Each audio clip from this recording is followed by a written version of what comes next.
Industry latest skills తో best career మీ సొంతం 100% practical learning and top placements కోసం ఇప్పుడే జాయిన్ అవ్వండి రాయ్ యూనివర్సిటీ. నమస్తే, welcome to I dream social spotlight with కవిత.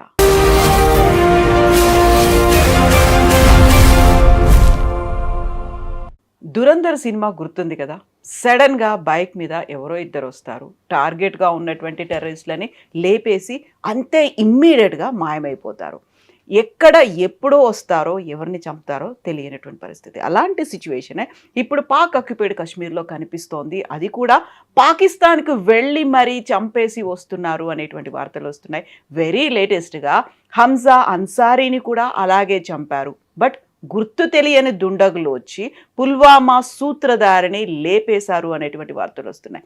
నిజంగా గుర్తు తెలియని దుండగులు ఎవరు? వాళ్ళు కేవలం టెర్రరిస్టులను మాత్రమే టార్గెట్ చేస్తున్నారా?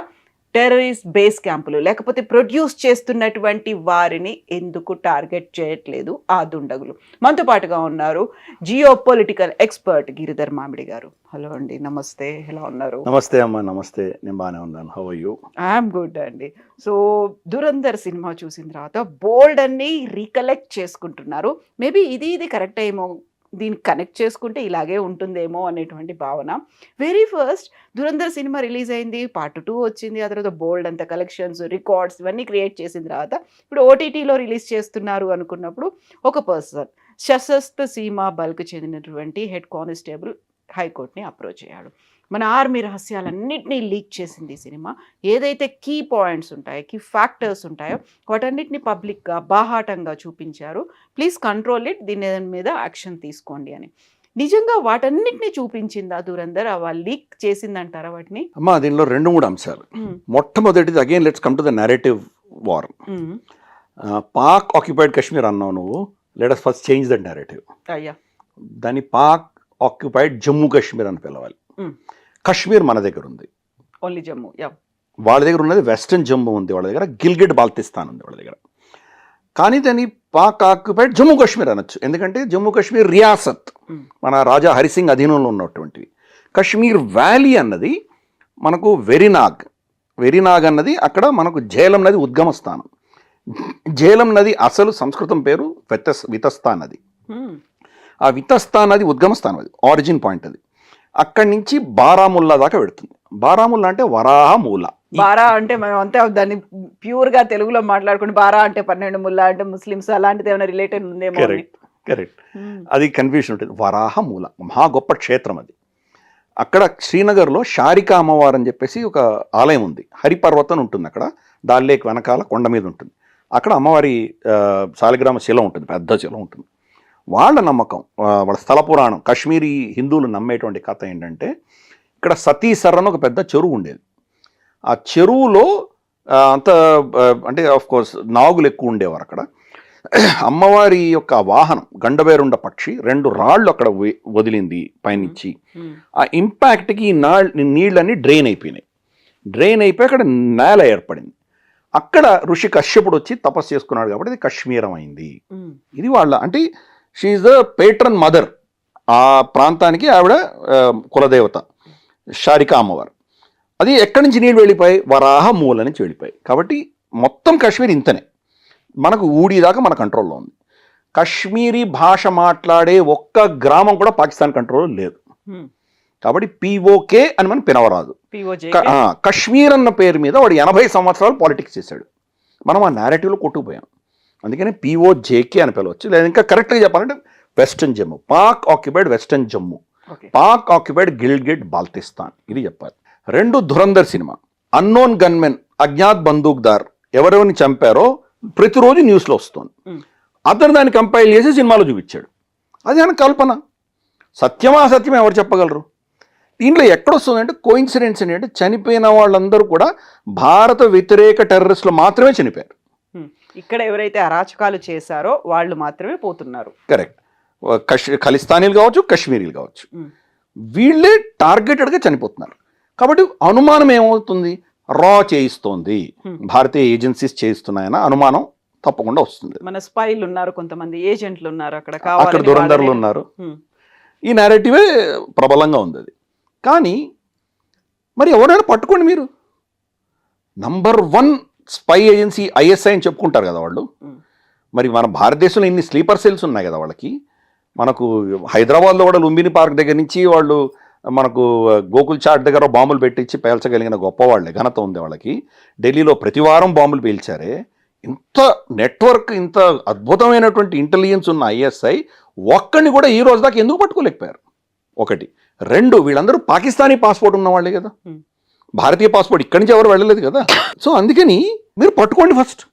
ఎవరినైనా అరెస్ట్ చేసి ఐఎస్ఐ దగ్గర మనకు రా నుంచి వాళ్ళకి పైసలు వచ్చాయనో, లేదా భారత ఏజెన్సీస్ నుంచి వాళ్ళకి ఏదో కమ్యూనికేషన్ వచ్చిందనో ఏదో చూపించండి ఫస్ట్. మీరు ప్రూవ్ చేయండి.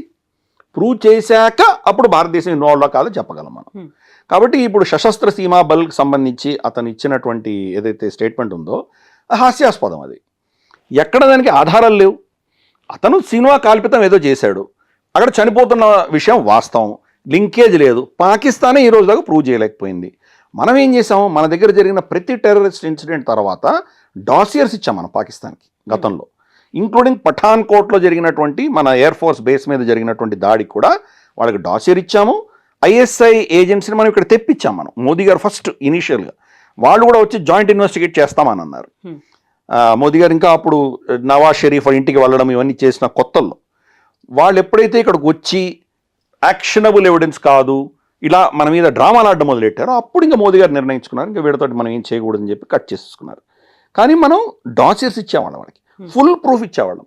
వాయిస్ శాంపుల్స్ దగ్గర నుంచి కమ్యూనికేషన్, ఇక్కడి నుంచి అక్కడికి ఏమేమి కమ్యూనికేషన్స్ జరిగినాయి, వాళ్ళ దగ్గర ఉన్నటువంటి ఎక్విప్మెంట్ ఏంటి, ఎటువంటి వాళ్ళ దగ్గర ఉన్న ఐడి కార్డ్స్ ఏమున్నాయి, ఎటువంటి ఆహారం తీసుకొచ్చారు, ఎటువంటి జీపీఎస్ సిస్టమ్స్ ఉన్నాయి వాళ్ళ దగ్గర, ఇవన్నీ కూడా ఎవిడెన్స్ వాళ్ళకి ఇచ్చాం మనం. అయినా ది డిడ్ంట్ యాక్ట్. మరి ఒక అజ్ఞాత బందూకుదారికి సంబంధించి మన దగ్గర నుంచి ఏదో ఇన్స్ట్రక్షన్స్ వెళ్ళినట్టో, కోఆర్డినేషన్ జరిగినట్టో ఏదో ఒక ఎవిడెన్స్ వాళ్ళు ఎందుకు ఈ రోజు దాకా పాకిస్తాన్ ప్రొడ్యూస్ చేయలేకుండా ఉంది. కాబట్టి ఎవిడెన్స్ ఎక్కడుంది? చనిపోతున్న మాట వాస్తవం, చంపుతున్నట్టు వాళ్ళు అక్కడ వీళ్ళనే టార్గెట్ చేస్తున్న అంశం కూడా వాస్తవమే. కానీ ఎవిడెన్స్ ఏది? మన చేకేం అంటకుండా జరుగుతోంది. అది ఎవరు చేస్తున్నారు? ఇది ఎవరు చెప్పాలి? తప్పకుండా 99% దీనికి అనుమానం అంతా రా అనే చేయిస్తోంది అన్నటువంటి అనుమానం వస్తుంది. కానీ జీరో ఎవిడెన్స్ లేదు. పాకిస్తాన్ అంటోంది భారతదేశమే చేయిస్తోంది అని అంటోంది. అది ఎవరు ప్రూవ్ చేయాలి? వాళ్ళే ప్రూవ్ చేయాలి కదా. మనం ప్రూవ్ చేసాం. అజ్మల్ కసాబ్ అక్కడి నుంచి వచ్చాడు, పలానా ఊరి నుంచి వచ్చాడు, ఇది చేసాడు మొత్తం ప్రూవ్ చేసాం మనం. అలాగే ప్రతి టెర్రరిస్ట్ కూడా ఎక్కడి నుంచి వస్తున్నాడో మనం కంప్లీట్గా ప్రూవ్ చేయగలుగుతున్నాం, ట్రేస్ చేయగలుగుతున్నాం. ఫర్ ఇన్స్టెన్స్ పెహల్గామ్ ఘటనలో జరిగినటువంటి వాళ్ళని ఆపరేషన్ మహాదేవ్లో మనం చంపేశాం వాళ్ళని. వాళ్ళు ఏం చేశారు, చాలా సోఫిస్టికేటెడ్ కమ్యూనికేషన్ ఎక్విప్మెంట్ తీసుకొచ్చారు, చైనీస్ ఎక్విప్మెంట్ తీసుకొచ్చారు. అది మామూలుగా మన సర్వీలెన్స్లో దొరకదు. అటువంటి ఎక్విప్మెంట్ తీసుకొచ్చి వాళ్ళు ఎక్కడో కొండల్లో అడవుల్లో దాచుకున్నారు. అందుకని మనకు 4-5 నెలలు పట్టింది వాళ్ళని చంపడానికి. చాలా కష్టం మీద వాళ్ళని ట్రేస్ చేయగలిగాం. కమ్యూనికేషన్ ట్రేస్ చేయొచ్చు, వీళ్ళు ఎక్కడున్నారని ట్రాక్ చేయొచ్చు. అది దొరకలేదు, వాళ్ళు కమ్యూనికేషన్ లేకుండా మేనేజ్ చేశారు. ప్లస్ ఎటువంటి ప్రోటోకాల్స్ పెట్టుకున్నారంటే లోకల్ ఓవర్ గ్రౌండ్ వర్కర్స్తో సంబంధం లేకుండా వాళ్ళు బతకగలిగారు. వాళ్ళు వచ్చేదో ఆహారం తీసుకువెళ్ళిపోయారు, తర్వాత వీళ్ళతో సంబంధం లేకుండా వాళ్ళే వెళ్ళిపోయారు. మామూలుగా తెలియని టెరిటరీ కదా, ఇక్కడ తెలియని భూమికి వచ్చినప్పుడు ఎవరినో సాయం అడుగుతారు, ఏదో తీసుకొని వెళ్తారు. లేదు, వాళ్ళు మొత్తం జర్నీ అంతా కూడాను ఫస్ట్ జమ్మూలో అటాక్ చేశారు. జమ్మూలో చంపేసి అడవి ప్రాంతం, కొండ ప్రాంతానికి వెళ్ళిపోయారు. అక్కడి నుంచి పహల్గామ్లో దిగారు, చంపి మళ్ళీ కొండలకు వెళ్ళిపోయారు. ఈ మొత్తం రూట్ అంతా ఎవరి సహాయం లేకుండా వాళ్ళు వెళ్ళగలిగారు. అంటే వాళ్ళకి ఎంత కోఆర్డినేషన్, ఎంత ట్రైనింగ్, ఎంత జీపీఎస్, ఎంత వాళ్ళకి ఉన్నదో మనం అర్థం చేసుకోవచ్చు. ఇవన్నీ మనం ప్రూవ్ చేసాం. ప్రూవ్ చేసి మనం వాళ్ళని ఎక్స్పోజ్ చేయగలిగాం. పాకిస్తాన్ ఎందుకు చేయలేకపోతుంది? సో పాకిస్తాన్ భారత ఏజెన్సీ చేయించింది అని ప్రూవ్ చేసేంత వరకు ఎవిడెన్స్ లేదు, వాళ్ళు చనిపోతున్నారు అంతే. యా, సో ఇట్లాంటి ప్రూఫ్స్ లేకుండానే చాలా సైలెంట్గా అనుకున్న లక్ష్యానికి వెళ్తున్నారు, టార్గెటెడ్ గానో ప్రెసిషన్ గానో చేస్తున్నారు అనుకున్నప్పుడు బోల్డ్ అని ఆర్మీకి సంబంధించినటువంటి రహస్యాలు ఉంటాయి.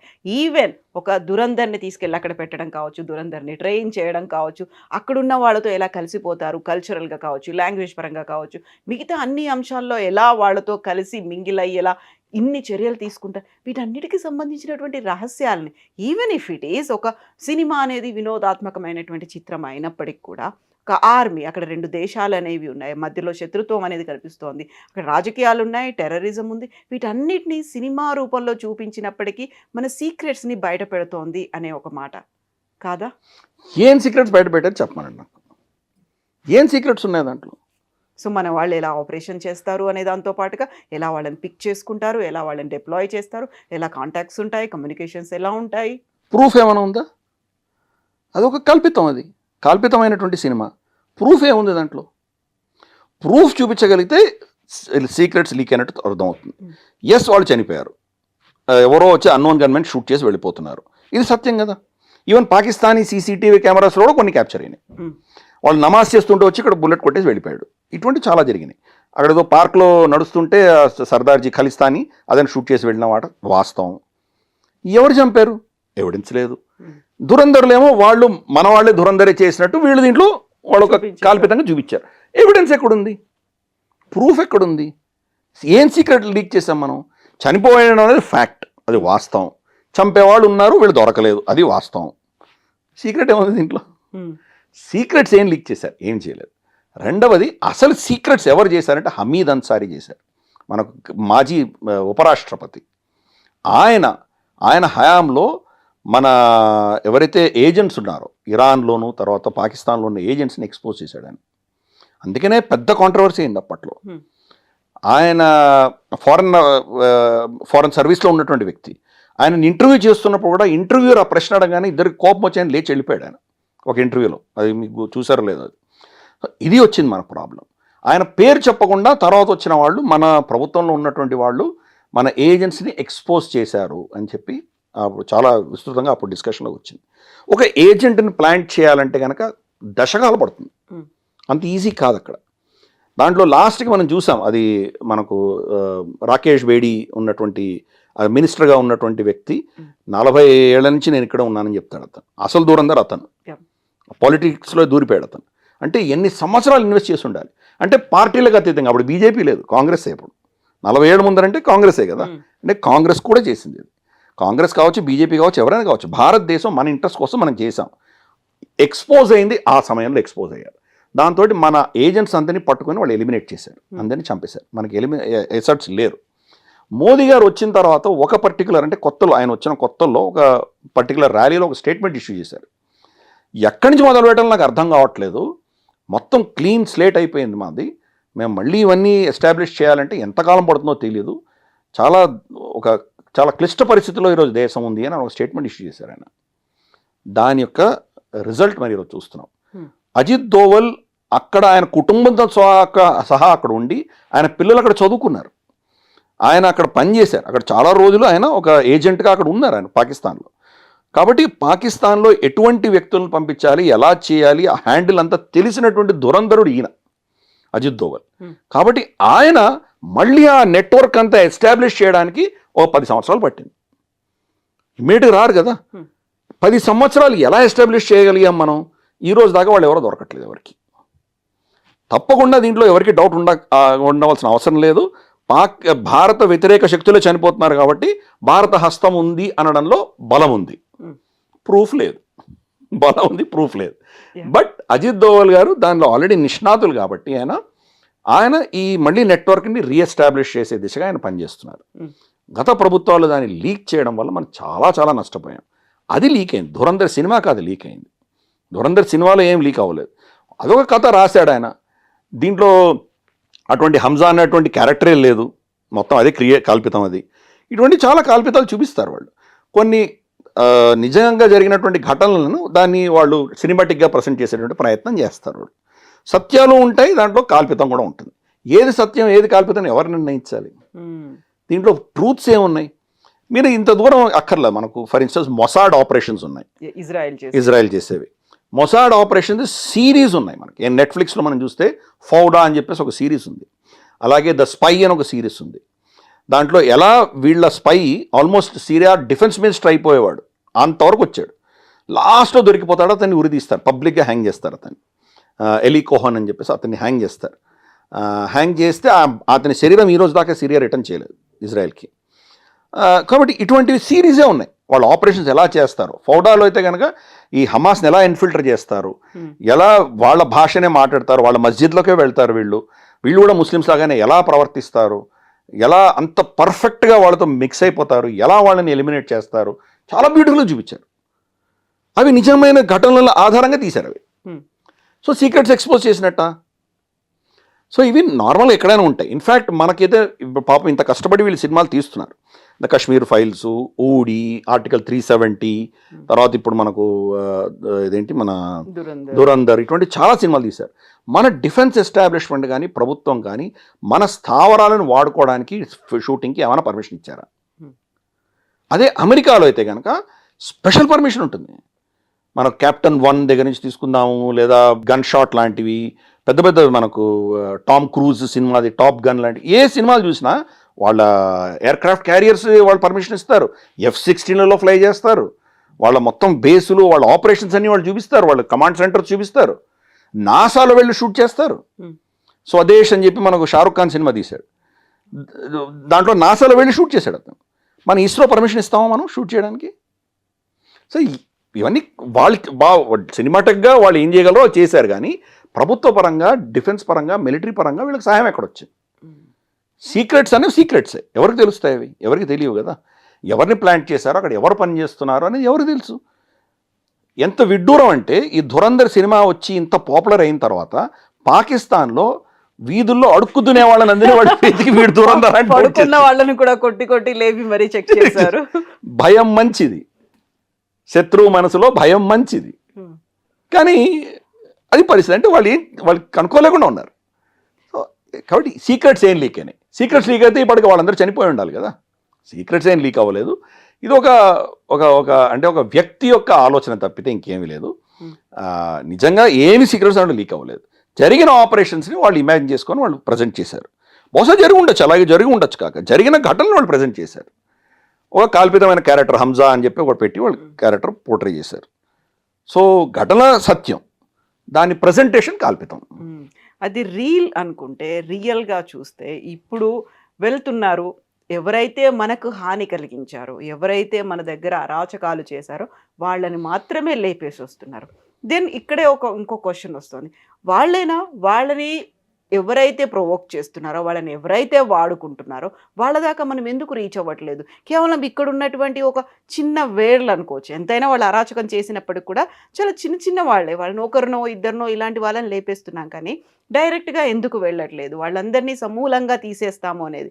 ఈవెన్ మన దగ్గర పహల్గామ్ అటాక్ అయినప్పుడు కూడా, ఆపరేషన్ సింధూర్ చేసినప్పుడు మేము టెర్రరిస్ట్ బేస్ క్యాంపులను లేపేశాము, కొన్ని ఆర్మీ బేస్ క్యాంపుల మీద అటాక్ చేసాము, మొత్తంగా 9 బేస్ క్యాంపులను మేము ధ్వంసం చేశాము, ఇవన్నీ చెప్పారు తప్ప రూట్ కాజ్ అనేది ఉంది. రూట్ దాకా వెళ్ళాల్సిన అవసరం ఉంది. ఎందుకు వెళ్ళట్లేదు మనం? ఇంకా ఒక చిన్న క్లారిఫికేషన్ అమ్మా, ఆపరేషన్ సింధూర్లో మిలిటరీ క్యాంప్స్ని టచ్ చేయలేదు మనం. Terror base camp, only terrorist బేసెస్ని మాత్రమే టచ్ చేసాం మనం. చేసిన తర్వాత జయశంకర్ గారు ఫోన్ చేసి చెప్పారు, మేము మీ టెర్రరిస్ట్ క్యాంపులను కొట్టాం, మీరు ఇక్కడ ఆగండి, మీ మిలిటరీని కానీ మీ సివిలియన్ ఎస్టాబ్లిష్మెంట్ మేము టచ్ చేయలేదు, మీతో యుద్ధం చేయడం మా ఉద్దేశం కాదు, మా దేశంలో వచ్చి అరాచకం చేసినటువంటి వాళ్ళని మేము టార్గెట్ చేశాము, కాబట్టి ఇక్కడ మేము ఆపుతున్నాము, మీరు కూడా ఆపండి అని ఆయన క్లియర్ కట్గా ఆయన వాళ్ళకి చెప్పారు. వాళ్ళు వినలేదు. మీరు మా మీద కొడితే మేము ప్రతీకారం తీర్చుకోకపోతే మా పనే అవుతుంది, కాబట్టి మేము కొడతామన్నారు. ఎప్పుడైతే వాళ్ళు రిటర్న్ మన మీద అటాక్ చేశారో అప్పుడు వాళ్ళ స్థావరాలను కొట్టాం, అంతవరకు కొట్టలేదు మనం. ఇది ఇప్పుడు ఆ డాక్టర్ నుంచి బయటకు వచ్చేసాం. మోదీ గారు ఆపరేషన్ సింధూర్ అయిన తర్వాత కొన్ని రెడ్ లైన్స్ పెట్టారు ఆయన. దాంట్లో ఆయన ఏం చెప్పారంటే, టెర్రరిస్ట్స్ కానీ టెర్రరిస్టుల్ని సమర్థిస్తున్నటువంటి వాళ్ళని కానీ వేరేగా మేము చూడమన్నారు. ఇద్దరిని ఒకటే తాటి మీద చూస్తామని అన్నారు. కాబట్టి ఇప్పుడు మీరు అడిగిన ప్రశ్నకు, రేపు గనక ఒక టెర్రరిస్ట్ ఇన్సిడెంట్ జరిగిందంటే వీళ్ళని ఎవరు పంపించారో వాళ్ళని కూడా మనం టార్గెట్ చేస్తాం. ఫ్యూచర్లో ఆ డాక్టర్ని ఫిక్స్ అయింది మనకి. ప్రస్తుతానికి మనమే వాళ్ళని షూట్ చేయట్లేదు, మనం వీళ్ళని చంపుతున్నాం, పాజ్ బటన్ ప్రెస్ చేసి ఉంచాం అంతే. సో రేపు కనుక మన దేశంలో ఇంకో ఘటన జరిగిందంటే ఇక్కడి నుంచి ISI దాకా లేదా ఆర్మీ కమాండర్ ఎవరు కమాండ్ ఇచ్చాడో అక్కడ దాకా మనం కొట్టబోతున్నాం మనం. కాబట్టి అది ఆల్రెడీ డాక్టర్ని ఫిక్స్ అయిపోయింది. సో కాబట్టి దాంట్లో వీళ్ళు వ్యత్యాసం లేకుండా మనం కొడుతున్నాం. ఇంకొక విషయం మనకు తెలుసుకోవాల్సింది ఏంటంటే, పాకిస్తాన్లో టెర్రరిస్ట్ ఆర్గనైజేషన్స్ లేవు. ఏకైక టెర్రరిస్ట్ ఆర్గనైజేషన్ పాకిస్తాన్ ఆర్మీ. దాని అండర్లోనే ఇవన్నీ కూడా ఉన్నాయి, అయితే వర్క్ చేస్తున్నవి కూడా. మనకు డివిజన్స్ ఉంటాయి, army divisions, Dogra regiment, Punjab regiment, Madras sappers, Assam rifles, ఇటువంటి చాలా ఉన్నాయి మన దగ్గర, రాజ్పుటానా రైఫల్స్, మనకు గోర్ఖా రెజిమెంట్, ఇటువంటి చాలా ఉంటాయి కదా. అటువంటివే లష్కర్ ఏ తోయిబా, అటువంటిదే మనకు జైషే మొహమ్మద్, ఇవన్నీ కూడా extension of the army. So కాబట్టి ఆర్మీనే టెర్రరిస్ట్ ఆర్గనైజేషన్. మనం చూసాం, మనం బహావల్పూర్లో మన జైషే మొహమ్మద్ సుబానల్లా దాన్ని కొట్టాం మనం. కొట్టినప్పుడు ఏమైంది, దాంట్లో మౌలానా మసూద్ అజర్ కుటుంబం చనిపోయారు. వాళ్ళ జనాజాలో మొత్తం ఆర్మీ బ్యాండ్ అంతా దిగింది, ఆర్మీ ఆఫీసర్ అందరు దిగారు అక్కడ. ఎవరు వెళ్తారు ఎవరైనా చనిపోతే? వాళ్ళ బంధువులే కదా వెళ్తారు. అంటే మనం ఎంత క్లియర్గా అర్థమైపోయింది అది. సో వాళ్ళకి వీళ్ళకి తేడా లేదు. అందుకని ఇప్పుడు డాక్టర్ని ఫిక్స్ చేసుకున్నాం. కానీ ఎస్, ఈ అజ్ఞాత బందూకుదారులు మాత్రం వీళ్ళనే టార్గెట్ చేస్తున్నారు. వీళ్ళ హ్యాండ్లర్స్ ఇంతవరకు టచ్ చేయట్లేదు. టచ్ చెయ్యాలని నేను కోరుకుంటున్నాను. భయం అన్నది చాలా ఇంపార్టెంట్. ఆపరేషన్స్ చేసేటప్పుడు మనం వాళ్ళని టార్గెట్ చేయకపోతే కనుక వీళ్ళని ఏం చేయలేం. ఇదే తప్పు మనం ఇజ్రాయెల్ చేసింది.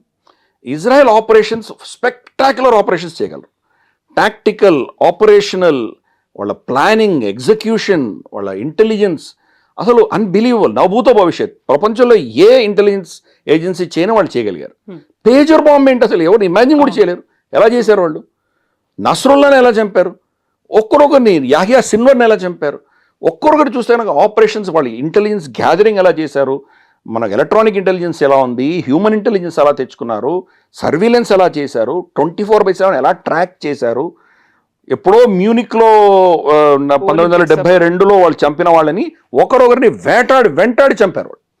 అంత స్పెక్టాక్యులర్గా చేయగలిగిన ఇజ్రాయెల్ వీళ్ళ వెనకాల ఉన్న శక్తిని టచ్ చేయలేకపోయింది ఇంతవరకు.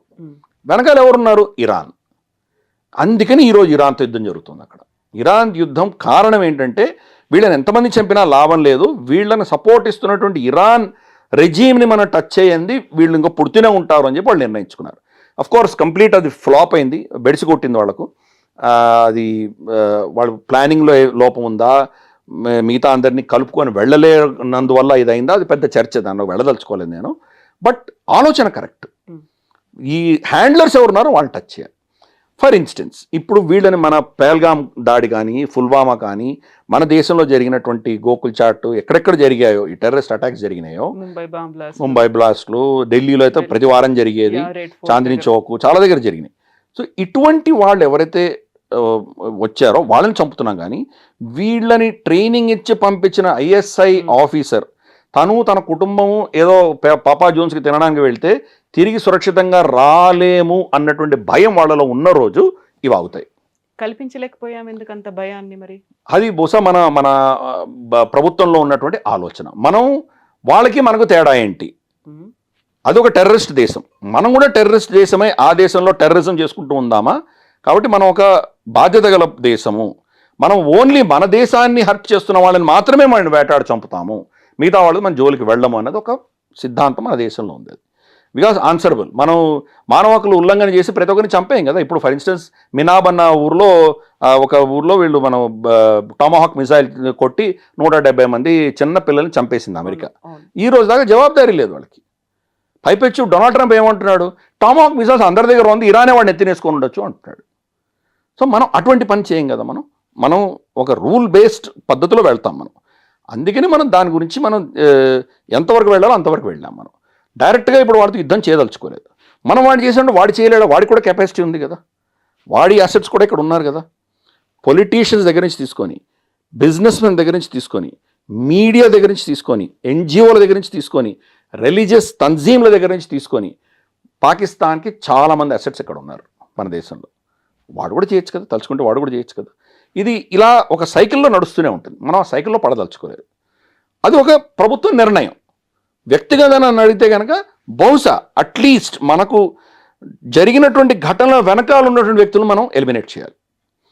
తర్వాత ఇప్పుడు ప్లాన్ చేస్తున్న వాళ్ళని టచ్ చేయాల్సిన అవసరం ఇప్పుడు లేకపోవచ్చు, కానీ అట్లీస్ట్ ఓ మెసేజ్ అన్నది వెళ్ళాలి. నువ్వు కూడా సురక్షితంగా ఉండవు అన్న మెసేజ్ మనం పంపించాలి. అది మోదీ గారు ఇచ్చారు. అయితే మన మీద ఎవరైతే అటాక్ చేస్తున్నారో వాళ్ళని మనం తుదం ముట్టిస్తాము అంటూ వాళ్ళని టార్గెట్ చేస్తున్నాం, వాళ్ళని లేపేస్తున్నాం. పహల్గామ్ చూస్తే ద రెసిస్టెంట్ ఫ్రంట్ అనేది సరికొత్త పేరుతో వచ్చింది. జైషే మహమ్మదో, ఇండియన్ ముజాహిదీనో, లష్కర్ ఏ తోయిబా, ఏదైనా ఇంకో పేరుతో వస్తున్నారు, అటాక్ చేస్తున్నారు. ఆ పని చేసి వెళ్ళిపోయిన తర్వాత మళ్ళీ మనకు ఒక లెటరో లేకుంటే ఏదో మేమే చేసామని అధికారికంగా ప్రకటిస్తున్నారు. ఇంకొక అటాక్కి ఇంకో పేరుతో వస్తున్నారు. ఇవన్నీ మళ్ళీ అదే ఇలా స్ప్రెడ్ అయిపోతుంది తప్ప మళ్ళీ మనం అదే క్వశ్చన్, అవి అంతలా పెంచుకుంటున్నప్పుడు మన మీద అటాక్ చేసిన వాళ్ళనే మేము లేపేస్తాము అంటే, ఎక్కడైతే రూట్ కాజ్ ఉందో వాళ్ళు ఇంతలా వైడ్ స్ప్రెడ్ అవుతున్నప్పుడు దాని దాకా వెళ్ళలేకపోతున్నాం. ఆపరేషన్ సింధూర్ చేసినప్పుడు ఏం జరిగింది అనేది మన పార్లమెంటరీ మెంబర్స్ అన్నిటినీ డిఫరెంట్ కంట్రీస్కి పంపించాము. అందరూ డిఫరెంట్ పార్టీల వాళ్ళందరూ అందులో ఉన్నారు. మేము చేసింది కరెక్టే, వాళ్ళు చేసింది తప్పు అని చెప్పేటువంటి ఒక సపోర్ట్ అనేది వాళ్ళ దగ్గర నుంచి తీసుకున్నాం. బట్ అదే పని వీళ్ళు ఇంత చేస్తున్నారు, ఇన్నేళ్ల నుంచి మేము సఫర్ అవుతూ ఉన్నాము, వీళ్ళకి ఎవరు సపోర్ట్ ఇస్తున్నారో తెలుసు, ఎక్కడి నుంచి ఫండ్స్ వస్తున్నాయో తెలుసు, ఇన్ని ఉన్నప్పటికీ why we are not exposing them, why we are not taking action అనేది. 2 అంశాలు. Why are we not exposing, why are we not taking action, we are exposing them.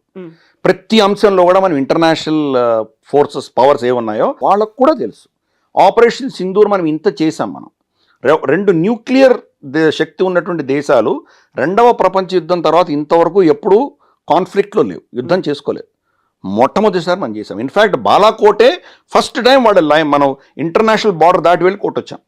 అంతకంటే ముందు 2 న్యూక్లియర్ పవర్ దేశాలు ఎప్పుడు యుద్ధం చేయలేదు. అది చేసాం. ఆపరేషన్స్ ఇంకో లెవెల్కి వెళ్ళిపోయాం మనం. ఒక్క దేశం అంటే ఒక్క దేశం అన్న మనల్ని ప్రశ్నించిందా?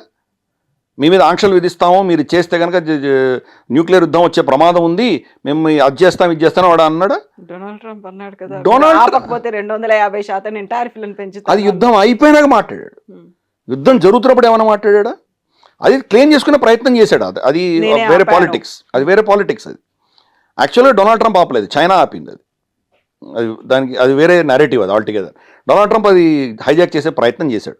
మనకు పార్లమెంట్ సాక్షిగానే మోదీ గారు చెప్పారు, తర్వాత మన స్పోక్స్ పర్సన్ చాలా క్లియర్గా చెప్పారు. 22 ఏప్రిల్ మనకు పెహల్గాం ఘటన జరిగిన రోజు డొనాల్డ్ ట్రంప్ ఫోన్ చేసి సంతాపం ప్రకటించాడు ఆయన మోదీ గారికి. తర్వాత జూన్ 15, 20 ఈయన కెనడాకి వెళ్తుంటే మనకు వీళ్ళది G7 సమ్మిట్లో పిలిచినప్పుడు, మార్క్ కార్నీ పిలిచినప్పుడు మోదీ గారు వెళ్తుంటే అప్పుడు ఫోన్ చేశాడు డొనాల్డ్ ట్రంప్. అంటే ఈ ఆపరేషన్ సింధూర్ జరుగుతున్నప్పుడు ఆయన దగ్గర ఫోన్ లేదు, చాలా స్పష్టంగా చెప్పాం. కాబట్టి ఆయన క్లెయిమ్ చేయడం అన్నది ఆయన విజ్ఞత వదిలేద్దాం, ఆయన పాలిటిక్స్ ఆయన చేసుకుంటున్నాడు. కానీ ఒక్కటంటే ఒక్క దేశం పోనీ అలా అన్న, అది కూడా మన పేరు చెప్పలేదు. నేను యుద్ధం ఆపాను అన్నాడు కానీ భారతదేశం చేసి ఉండకూడదు అని అనలేదు, వీళ్ళ మీద ఆంక్షలు విధిస్తానని అనలేదు. ఒక్క దేశం అంటే ఒక్క దేశం అనలేదు. సరే ఈ వెస్టర్న్ దేశాలు పక్కన పెడదాం, ముస్లిం దేశాలు ఒకటి కూడా అనలేదు. ఆఖరికి పాకిస్తాన్కి ఫుల్గా సపోర్ట్ చేసినటువంటి టర్కీ వ్యక్తులు చనిపోయారు అక్కడ మన ఆపరేషన్ సింధూర్లో మనం కొట్టిన దెబ్బకు. వాళ్ళు యాక్చువల్గా వాళ్ళ డ్రోన్స్ అని, టర్కీ డ్రోన్స్ అని వాళ్ళు ఆపరేట్ చేస్తున్నారు. పాకిస్తాన్ వాళ్ళకి ఎలా ఆపరేట్ చేయాలో తెలియదు. మనకి ఎక్కడి నుంచి వాళ్ళ కమాండ్ కంట్రోల్ సెంటర్ ఉందో దాన్ని కొట్టాం మనం. దాంట్లో టర్కీ ఆపరేటర్స్ కూడా చనిపోయారు. టర్కీ మన మీద ఆంక్షలు విధించలేదు, టర్కీ మన మీద ఏమనలేదు. కాబట్టి బలం ఉన్నవాడిని అందరూ గౌరవిస్తారు. ఇది ఫస్ట్ మనం గుర్తుపెట్టుకోవాలి.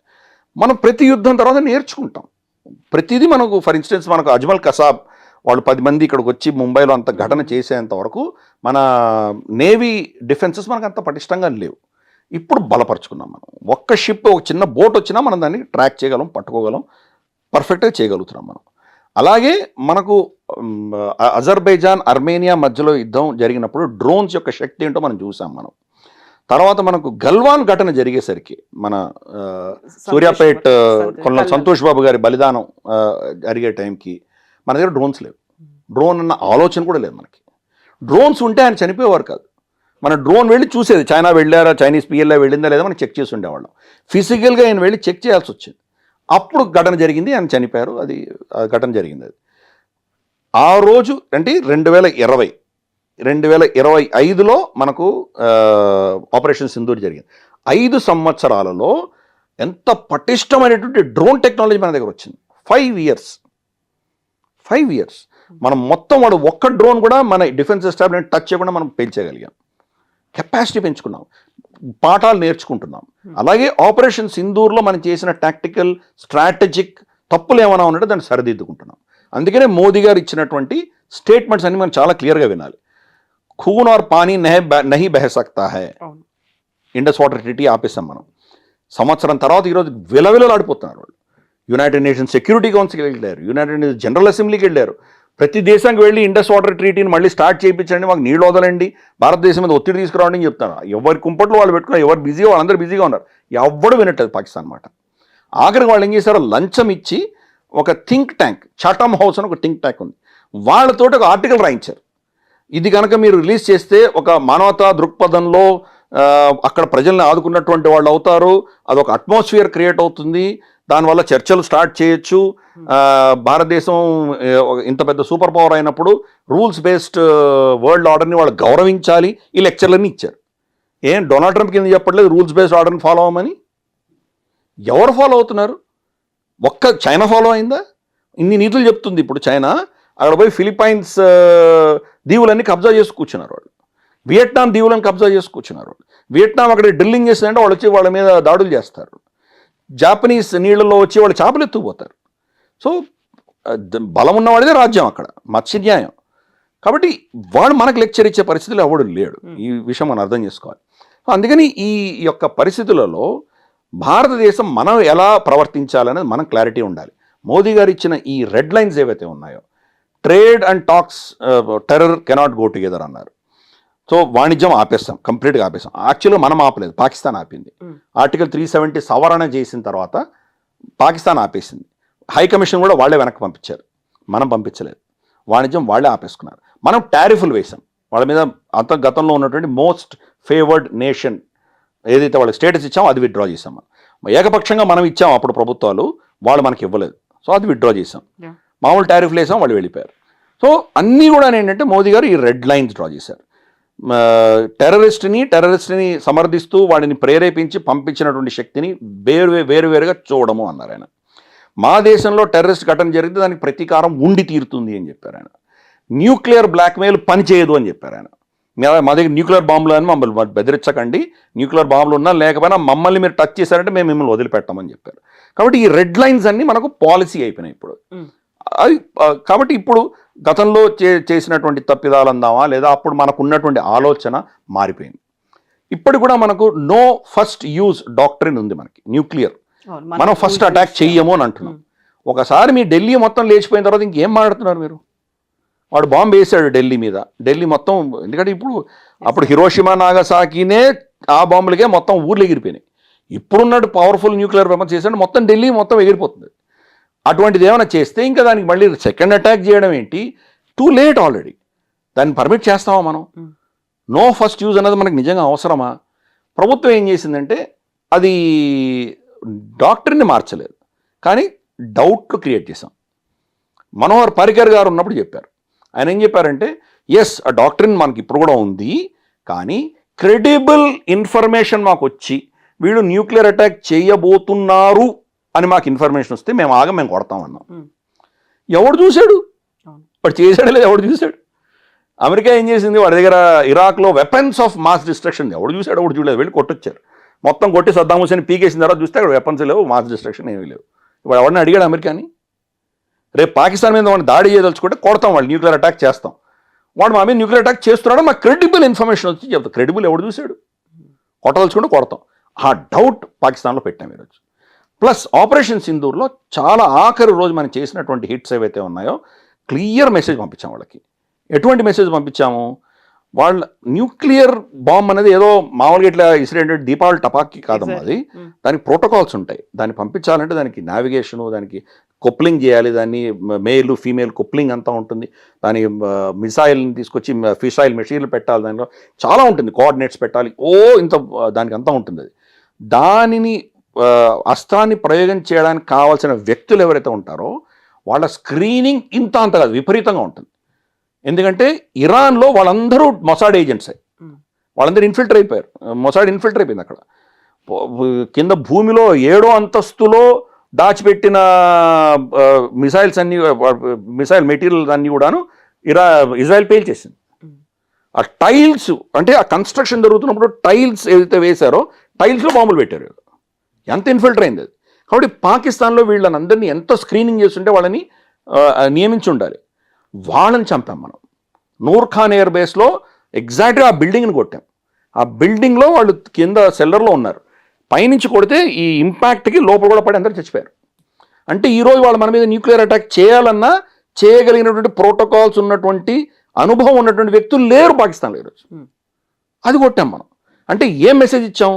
డోంట్ ఈవెన్ థింక్, మా మీద కొట్టే ప్రయత్నం కూడా చేయకు. 2 కైరానా హిల్స్ లోపల సొరంగంలో తోవి వాళ్ళు అక్కడ పెట్టుకున్నారు. వాళ్ళు మనం ఏం చేసాము? న్యూక్లియర్ మెటీరియల్ని టచ్ చేయలేదు, అక్కడికి వెళ్ళే దారిని కొట్టేసాం మనం. మొత్తం దారి ఇప్పుడు లోపల ఉన్నాయి, మిసైల్స్ ఉన్నాయి. ఎలా వెళ్తారు మీరు? ఆ రోడ్డు మొత్తం పెళ్ళ ఎగిరిపోయింది. ఎలా వెళ్తారు మీరు? మెసేజ్ పంపించాం వాళ్ళకి. ఏం మెసేజ్ పంపించాము? నీ దగ్గర ఏ న్యూక్లియర్ వెపన్స్ ఉన్నాయో తెలుసు, నువ్వు మా మీద న్యూక్లియర్ దాడి చేసే కెపాసిటీని మేము క్షీణిస్తున్నాము. కాబట్టి ఖబర్దార్, ఒక రోజులో గంటన్నరలో మేము ఇన్ని చేయగలిగామంటే సుదీర్ఘంగా యుద్ధం జరిగితే మేము ఏం చేయగలం గుర్తుపెట్టుకో. ఇది జరిగిన తర్వాత మోదీ గారు స్టేట్మెంట్ ఇచ్చారు, న్యూక్లియర్ బ్లాక్మెయిల్ పనిచేయదు మాతోటి అని ఇచ్చారు. కాబట్టి మోదీ గారు ఇచ్చిన ప్రతి స్టేట్మెంట్ వెనకాల మనం యాక్చువల్గా ఏం చేసాం ఆపరేషన్ సింధూర్లో, పాకిస్తాన్ ఎటువంటి పిచ్చి పనులు చేసింది, దానికి ఎటువంటి సమాధానం మనం ఇచ్చాము, ఇవన్నీ కూడా దాంట్లో మనం క్యాలిబ్రేట్ చేసి చూడాలి. అందుకనే నెక్స్ట్ అటాక్ జరిగితే కనుక నువ్వు అడిగిన ప్రశ్నకి సమాధానం ఇంత చెప్పాల్సి వచ్చింది. వీళ్ళ వెనకాల ఉన్నటువంటి శక్తులను కూడా మనం వదిలిపెట్టాము, వాళ్ళని కూడా టార్గెట్ చేస్తాం. ఇంతవరకు చేయలేదు, చేసి ఉండవలసిందే నాలాంటి వాళ్ళు సజెషన్ ఇస్తారు. కానీ ప్రభుత్వం యొక్క పాలసీ అంతవరకు మనం దాన్ని టచ్ చేయొద్దు, ఓన్లీ టెర్రరిస్ట్ని టచ్ చేద్దాం అన్నటువంటి ఒక పాలసీ వాళ్ళకు ఉండేది. మోదీ గారి యొక్క ఈ స్టేట్మెంట్ వల్ల ఇప్పుడు వాళ్ళ వెనకాల ఉన్న శక్తులు కూడా మనం టార్గెట్ చేయబోతున్నాం. So wait and watch. మీరు చేస్తే మేము ఈ పని చేస్తాము, మీరు ఎప్పుడు చేస్తారా అని మనం ఎదురు చూస్తూ కూర్చున్నట్టుగా ఉంటుంది ఆ పరిస్థితి అయితే. బట్ అక్కడ పాకిస్తాన్లో మొత్తం టెర్రరిజం అనేది లేకుండా పోతుందా, అన్నిటినీ మనం తొలగించేస్తామా అనే దాంతో పాటుగా కశ్మీర్ సమస్య అది సాల్వ్ అవుతుందా? మనం ప్రతిసారి బెలూచిస్తాన్కి మనం సపోర్ట్ చేస్తున్నాం, అది ముక్కలైపోతుంది ఇలాంటివి అనుకుంటాము, ఆ తర్వాత నిజంగా పాకిస్తాన్ అస్తిత్వమే లేకుండా పోతుంది, ఇవన్నీ కూడా ప్రాక్టికల్గా పాసిబుల్ కాదేమో అనేటువంటి ఒక డౌట్. మళ్ళీ ద్వైపాక్షిక సంబంధాలు ఎప్పుడైనా నమ్మొచ్చా? మన నైబర్స్ని మనం చూస్ చేసుకోలేం, but always it will be there with us, మనతో పాటు పక్కనే ఉంటుంది. కాబట్టి ఆ రెండింటి మధ్య ఉండేటువంటి సంబంధాల కోసం ఏమైనా చేస్తారా? అంటే మనం ఎప్పుడు కూడా ఓపెనే. ఇప్పుడు కూడా వాణిజ్యం ఎవరు ఆపేశారు? మనం ఆపలేదు. ఆర్టికల్ 370 తర్వాత వాళ్ళు ఆపేశారు. ఇమ్రాన్ ఖాన్ ట్రేడ్ మినిస్టర్ కూడా, prime minister plus trade commerce minister కూడా అతనే. కామర్స్ మినిస్ట్రీ రికమెండ్ చేసింది భారతదేశంతో మళ్ళీ ట్రేడ్ మొదలు పెడదాము, ఎక్కడి నుంచో దుబాయ్ నుంచి తెచ్చుకుంటాం, చాలా ఖర్చుతో కూడినటువంటిది. ఇక్కడైతే వాగా బార్డర్, అట్టారీ బార్డర్లో మనకు చాలా తక్కువ ధరలో వచ్చేస్తాయి ఉల్లిపాయలు, టమాటాలు ఇవన్నీ కూడాను. సో ఓపెన్ చేద్దామని అన్నారు. ఓపెన్ చేద్దామని చెప్పి వాళ్ళ పాకిస్తానీ ఎంబసీ, ఢిల్లీలో ఉన్న ఎంబసీకి ఒక ట్రేడ్ అటాచ్ని కూడా వాళ్ళు ప్రపోజ్ చేశారు. ఇది ఎవరు చేశారు? Commerce minister Imran Khan. Cabinet మీటింగ్లో కూర్చొని ప్రైమ్ మినిస్టర్ ఇమ్రాన్ ఖాన్ దాన్ని తిరస్కరించాడు.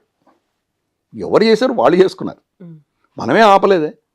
ఇప్పుడు కూడా వాళ్ళు మన ఫార్మస్యూటికల్ ఇండస్ట్రీకి పైసలు ఇవ్వాల్సిన బకాయిలు చాలా ఉన్నాయి. వాళ్ళ కుక్క కాటుకి, పాము కాటుకి కావాల్సిన వ్యాక్సిన్స్, ర్యాబీస్ వ్యాక్సిన్స్ మన దగ్గర నుంచి కొన్నారు. వాళ్ళ దగ్గర ఏమీ లేవు. ఇప్పుడు దుబాయ్ నుంచి కొనాల్సి వస్తుంది. మేడ్ ఇన్ దుబాయ్ బ్రాండ్ పెట్టి మనమే అమ్ముతున్నాం వాడికి. అంత లాంగ్ రూట్ వెళ్తుంది. వాడి పిచ్చి మనమే ఆపలేదే. వాడి దగ్గర నుంచి మనం ఏం తీసుకుంటాం? వాడి మనకి ఎక్స్పోర్ట్ చేసే టెర్రరిజం తప్ప ఏమీ లేదు. వాడు మనకి ఇవ్వగలిగిన వస్తువులు ఏమీ లేవు. సిమెంట్ ఇచ్చేవాడు గతంలో, సిమెంట్ అక్కర్లేదు మనకే. ఇప్పుడు సమృద్ధిగా ఉంది, ప్రొడక్షన్ మనకు బాగానే ఉంది కాబట్టి వాడు అక్కర్లేదు మనకి.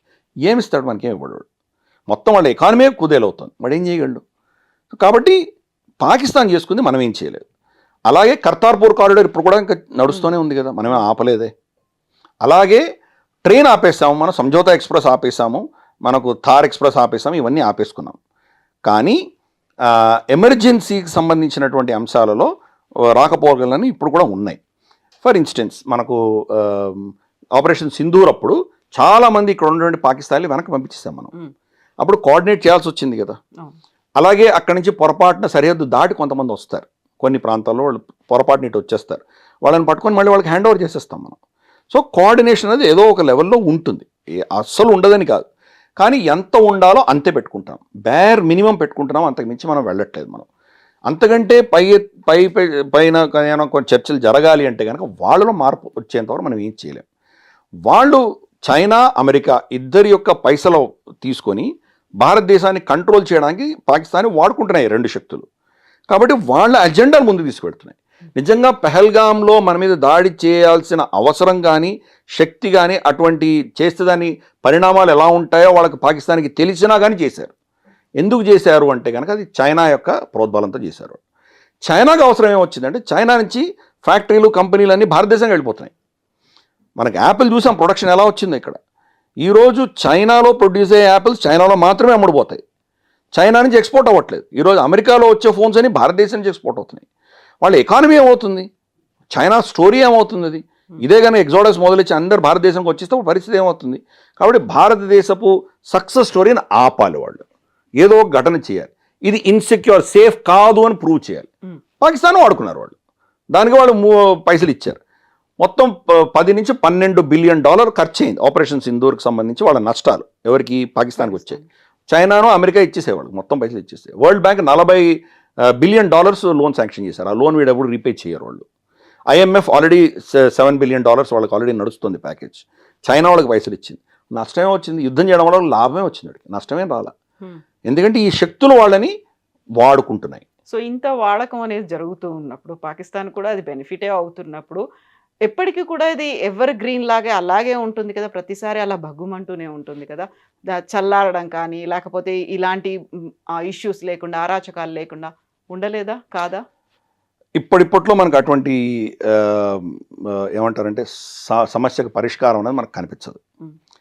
అమ్మ, ప్రతి దేశానికి ఒక నైజం ఉంటుంది, ఒక DNA ఉంటుంది. పాకిస్తాన్ DNA ఏంటి? పాకిస్తాన్ అది దేశమే కాదు, మన దగ్గర నుంచి వెళ్ళిందే కదా అది. మన నుంచి విడిపోయారు వాళ్ళు, కానీ పాకిస్తాన్ అనేది దేశం కాదు. పాకిస్తాన్ అనేది ఒక భావజాలం.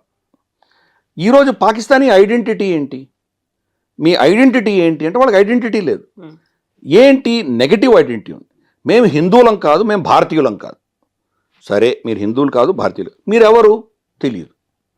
ఒకసారి అరబ్బులు అంటారు. అరబ్ వాళ్ళు ఏంటో మీరు అరబ్బులా, మీకు మాకేం పోలిక, అసలు మీరెవరు, మీరు మ్లేచ్చులు అంటాడు వాడు అరబు. లేదు మేము పర్షియన్స్ అంటారు, ఇరానియన్స్ అంటారు, మాది 5000 సంస్కృతి, మీరు అసలు మీరు మన్న విడిపోయి వచ్చారు, మీరు మాతో పోలిక ఏంటని వాళ్ళు అంటారు. లేదు మేము తుర్కులం అంటాడు.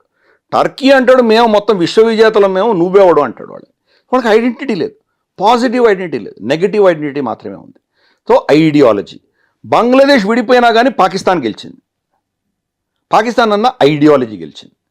రేపటి రోజు మనం ఆపరేషన్స్ ఇందుకు కొట్టొచ్చాం కదా, పాకిస్తానే గెలిచింది. సో ప్రతి యుద్ధం 1947 నుంచి ఈ రోజు వరకు జరిగిన ప్రతి యుద్ధం పాకిస్తానే గెలిచింది వాళ్ళ ప్రకారం. So ideology, it's an ideological state. China యొక్క నైజం ఏంటి? విస్తరణవాదం, ఎక్స్పాన్షన్. ప్రతి సంవత్సరం పొలిట్ బ్యూరోకి మేము ఎన్ని చదరపు కిలోమీటర్లు కబ్జా చేసుకున్నామని చెప్పాలి వాళ్ళు, భూమి మీద కానీ సముద్రంలో కానీ.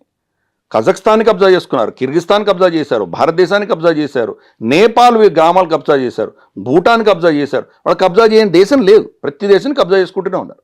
సముద్రంలో కబ్జా చేసుకున్నారు. ఆఖరికి ఇంటర్నేషనల్ కోర్ట్ మనకు అన్క్లాస్ అని చెప్పేసి United Nation convention on law of seas వాళ్ళు ఇచ్చినటువంటి డెసిషన్ ప్రకారము ఫిలిప్పైన్స్కి చైనాకి మధ్య జరిగిన డిస్ప్యూట్లో ఫిలిప్పైన్స్దే కరెక్ట్ అని చెప్పినా కానీ కూడా ఇది మాదే అని చెప్పి వాళ్ళు బిగుసుకూర్చున్నారు. కాబట్టి వాళ్ళ నైజం ఏంటంటే ఎక్స్పాన్షనిస్ట్, ఒక ఫ్యాసిస్ట్, ఒక ఏమంటారంటే విస్తారవాదం ఉన్నటువంటి ఒక డిక్టేటోరియల్ దేశం అది. పేరు చైనీస్ కమ్యూనిస్ట్ పార్టీ పెట్టుకున్నారు, కమ్యూనిజం ఏం లేదు దాంట్లో. ఇన్ఫ్యాక్ట్ కమ్యూనిజంలో ఉండవలసింది పెన్షన్లు ఇవ్వడము, రిటైర్ అయిన తర్వాత వాళ్ళకి కావాల్సిన సోషల్ సెక్యూరిటీ ఏమీ లేదు చైనాలో.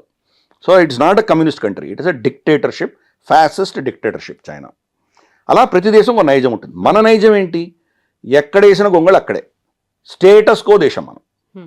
వాడు చైనా 5 కిలోమీటర్ల లోపలికి వచ్చేసాడు, ఇప్పుడు ఏం చేద్దామని మన్మోహన్ సింగ్ అని అడిగితే సరేలే వదిలే, అక్కడ ఏం పండదు కదా వదిలే, ఇంకా మళ్ళీ రావద్దని చెప్పు వాడికి అంటాడు. అంతే, స్టేటస్ కో. యుద్ధం చేయదలుచుకోలేదు, గొడవ పెట్టుకోదలుచుకోలేదు.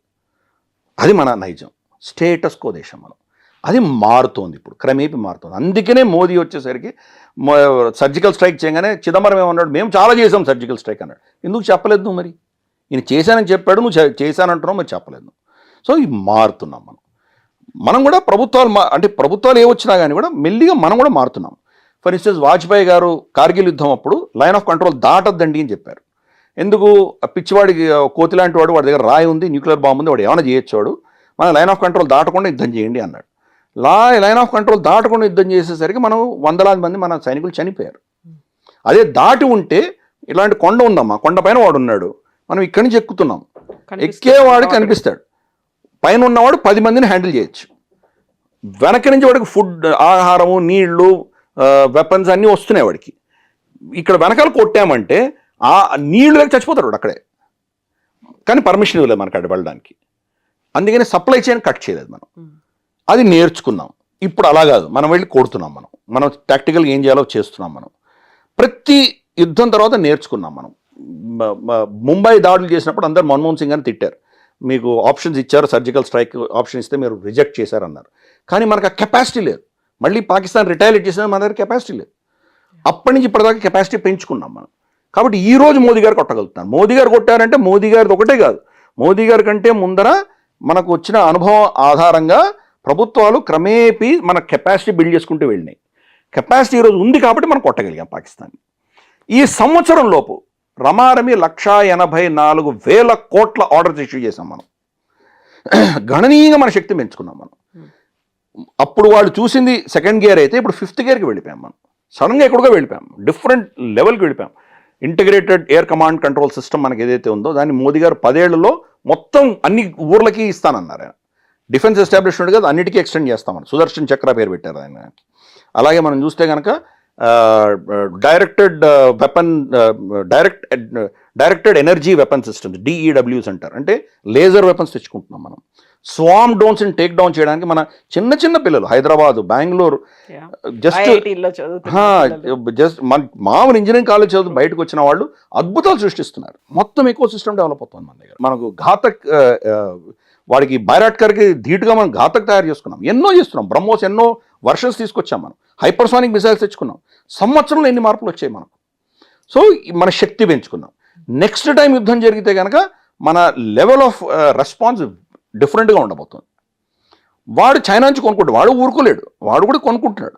నిన్ననే అనౌన్స్ అయినటువంటి ఇన్ఫర్మేషన్ ఏంటంటే Chinese air to air beyond visual range BVRAM అంటారు, beyond visual range air to air missile. అది మన మీద ఫైర్ చేశారు వాళ్ళు. ఫైర్ చేస్తే మనకు ఏమీ డ్యామేజ్ అవ్వలేదు. ఆ మిజైల్స్ అన్నీ కూడా మన భూభాగంలో పడిపోయేవన్నీ. వాటిని రివర్స్ ఇంజనీరింగ్ చేసాం మనం.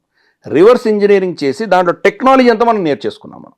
కాబట్టి ఈరోజు చైనా టెక్నాలజీ అస్త్రాల మీద ఉపయోగిస్తే దాన్ని ఎలా కౌంటర్ చేయాలో మనకు మొత్తం మన సుఖాయిల్లో కానీ మన రఫైల్స్లో కానీ మిగ్గులు, మిరాజులు, అన్ని తేజస్ అన్నిట్లో పెట్టేసుకుంటున్నాం మనం. కాబట్టి కౌంటర్ చేయగలుగుతున్నాం. అంటే మనకు ఫ్రీగా ఇచ్చాడు వాడు, వచ్చి మన దగ్గర పడింది, మనం హ్యాపీగా దాన్ని రివర్స్ ఇంజనీరింగ్ చేసాం. ఈ టెక్నాలజీ బహుశా జపాన్ కూడా ఇచ్చాం మనం, ఎందుకంటే జపాన్ కూడా అవసరం కాబట్టి. ఇది మన దగ్గర చేయగలిగింది. సో మన శక్తి పెంచుకుంటున్నాం. నెక్స్ట్ అటాక్ వచ్చేసరికి ఏమవుతుంది, it will B shock again. అసలు ఆపరేషన్ సింధూర్లోనే భారతదేశం దగ్గర ఇంత డిఫెన్సివ్ కేపబిలిటీ ఉందా అని అందరూ స్టన్ అయ్యారు. మనం ఈరోజు గల్ఫ్లో చూసాం మనకు UAE కానీ ఖతార్ కానీ మనకు ఇజ్రాయెల్ మీద కానీ ఇన్ని డ్రోన్స్ మిజైల్స్ పడుతుంటే దాంట్లో 90% 95% ఆపగలిగారు, 5% ఆపలేకపోయారు. దానివల్ల నష్టాలు వచ్చేవాడు, చాలా విపరీతం నష్టపోయారు వాళ్ళు. మన దగ్గర ఒక్క అసెట్ టచ్ చేయలేకపోయారు వాళ్ళు. ఒక్క డ్రోన్ కానీ ఒక్క మిజైల్ కానీ మనల్ని ఏమి స్క్రాచ్ కూడా అవ్వలేదు. అంత పర్ఫెక్ట్గా డిఫెన్స్ ఎలా చేయగలిగాం మనం. సంవత్సరంలో ఇంకెంత దగ్గర వెళ్ళాం మనం. ఎటువంటి ప్రోటోకాల్స్ పెట్టుకున్నాం, ఎటువంటి టెక్నాలజీ తీసుకొచ్చాం మనం. కాబట్టి అఫ్కోర్స్ ఇది ఎండ్ కాదు, ఎందుకంటే మనకు Pakistan is not a target. ఇది మనకు China major adversary, even America is an adversary. మనకు ఆపరేషన్ సింధూర్లో పాకిస్తానే కాదు, మనం 3 న్యూక్లియర్ దేశాలు, ఒక నేటో దేశం, 4 దేశాలతో యుద్ధం చేసాం మనం. పాకిస్తాన్ న్యూక్లియర్ దేశం అయితే, చైనా న్యూక్లియర్ దేశం అయితే, అమెరికా న్యూక్లియర్ దేశం. వీళ్ళ టెక్నాలజీస్ని మనం అటాక్ చేసాం. F-16 ఎవరు ఇచ్చారు వాడికి, రెడార్స్ ఎవరు ఇచ్చారు వాడికి AMRAAMS ఎవరు ఇచ్చారు వాడికి, అమెరికా ఇచ్చింది వాడికి. వాటిని కొట్టాం మనం. చైనీస్ JF-17, JF-10C వీటిని కొట్టాం. HQ-9ని కొట్టాం మనం. చైనీస్ టెక్నాలజీ వచ్చాం. బైరాట్కర్ దగ్గర నుంచి తీసుకొని అన్ని డ్రోన్స్ టర్కీ సప్లై చేసింది, వాళ్ళని కొట్టాం మనం. సో ఇది ఏంటంటే ఈ యొక్క నెరేటివ్లో టెక్నాలజీ వర్సెస్ టెక్నాలజీ యుద్ధం. రష్యా దగ్గర నుంచి మన దగ్గర టెక్నాలజీ ఉంది, ఫ్రాన్స్ నుంచి ఉంది, జర్మనీ నుంచి, ఇజ్రాయెల్ నుంచి, మనకు USA నుంచి, ఇన్ని దేశాలు మన టెక్నాలజీ. ఒకరికొకరు మాట్లాడుకోవు. ఈ నేటో టెక్నాలజీ రష్యాతో మాట్లాడుకోదు, రష్యా టెక్నాలజీ నేటోతో మాట్లాడుకోదు. ఇన్ని టెక్నాలజీస్ పెట్టుకొని దీనిపైన మనం వేరే ఇంటగ్రేషన్ మనం ఒక పెట్టి మనం కొట్టాం. సో మన సక్సెస్ స్టోరీ అనేది చిన్న సక్సెస్ స్టోరీ కాదమ్మా. కాబట్టి అంత సక్సెస్ అయినా కానీ కూడా సంవత్సరంలో మళ్ళీ వేరే లెవెల్కి వెళ్ళాం మనం. కాబట్టి ఇవన్నీ కూడా ఏంటంటే కనుక Pakistan is not our threat. Pakistan ఒక ఐడియాలజీ. ఆ ఐడియాలజీ అన్ఫార్చునేట్లీ సరిహద్దుకి ఈవల వైపు కూడా ఉంది. స్పాన్సర్ అవుతుంది. స్పాన్సరే కాదు, ఇక్కడ కూడా దాన్ని సమర్థించే వాళ్ళు ఉన్నారు. ఫర్ ఇన్స్టెన్స్ ఆర్టికల్ 370 అధికరణ సవరించేటప్పుడు మన తెలంగాణ నుంచి TRS నేత, పేరు నేను చెప్పదలుచుకోలేదు, ఆయన పార్లమెంట్లో చర్చలో దిగ్గజ నేత, కాంగ్రెస్ నుంచి వచ్చినటువంటి నేత, మీరు ఎవరో అనుకోవచ్చు, గుర్తుపెట్టుకోవచ్చు, రాజ్యసభలో ఆయన చెప్పిన స్టేట్మెంట్ ఏంటంటే భారతదేశం పాకిస్తాన్ విడిపోవడం మత ప్రాతిపదికన కానే కాదన్నాడు ఆయన. జిన్నాకి నెహ్రూకి మధ్యలో ఉన్నటువంటి విభేదాల వల్ల విడిపోయింది, అది అసలు మతం సంబంధమే లేదని ఆయన స్టేట్మెంట్ ఇచ్చాడు పార్లమెంట్ సాక్షిగా. ఇది మనకు ఉన్నటువంటి నేతృత్వం. పాకిస్తాన్ ఎందుకు వెనకేసుకొస్తున్నాం మనం? వాళ్ళు ఏదో రఫాయల్ కొట్టామని చెప్తే కనుక మనం ప్రభుత్వాన్ని మనకి ఏమీ జరగలేదు. ఇన్ఫ్యాక్ట్ నేను అఫీషియల్గా చెప్తున్నాను మీ ఛానల్లో, ఒక్క ఎయిర్ రఫాయల్ కూడా మనం కోల్పోలేదు. నాకు అక్కడ ఉన్నటువంటి వ్యక్తులతోటి నాకు అంటే అడ్వైజర్స్ ఎవరున్నారో వాళ్ళతో చాలామందితో మాట్లాడాను నేను. ఒక టెక్నికల్ స్నాగ్ వచ్చింది మనకు, వాళ్ళు మన సోర్స్ కోడ్ ఇవ్వాలన్నందువల్ల. కానీ ఒక స్టేట్మెంట్ గుర్తుపెట్టుకోవాలి, ఎయిర్ మార్షల్ భారతి గారు ఏం చెప్పారంటే we have accounted for all pilots అన్నారు ఆయన. అంటే అర్థం ఏంటి, ఎవరు చావలేదు, ఏం అవ్వలేదు. సో అది ఒక క్రాష్ ల్యాండ్ అయింది, దాన్ని మళ్ళీ రిపేర్ చేసుకున్నాం, ఇట్ ఇస్ ఫుల్లీ ఆపరేషనల్. అది ఏదైతే మనకు BS 022 ఉందో అదే ఫ్లైట్లో ప్రెసిడెంట్ ముర్ము గారిని తీసుకెళ్ళాం మనం. ఆ నంబర్ అదే పనిగా డిస్ప్లే చేసాం మనం. అంటే ఏమీ అవ్వలేదని అర్థం చేసుకోవాలి. బట్ స్టిల్ ఇక్కడ మనం ఏమంటున్నారు, అయిపోయింది, మా రఫాల్ కొట్టేశారు, అయిపోయింది, అసలు భారతదేశం ఓడిపోయింది.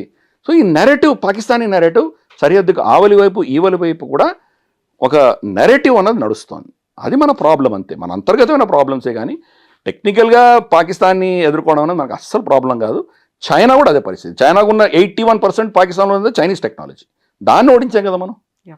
So we can handle China also. ఇద్దరిని సైమల్టేనియస్గా మనల్ని రక్షించుకోవచ్చు. చైనాను ఓడించలేకపోవచ్చు, కానీ చైనా మనల్ని ఏమీ చేయకుండా మనం తట్టుకోగలిగే శక్తి మన దగ్గర తప్పకుండా ఉంది. ఎస్ అండి, థ్యాంక్ యూ సో మచ్ అండి, థ్యాంక్ యూ.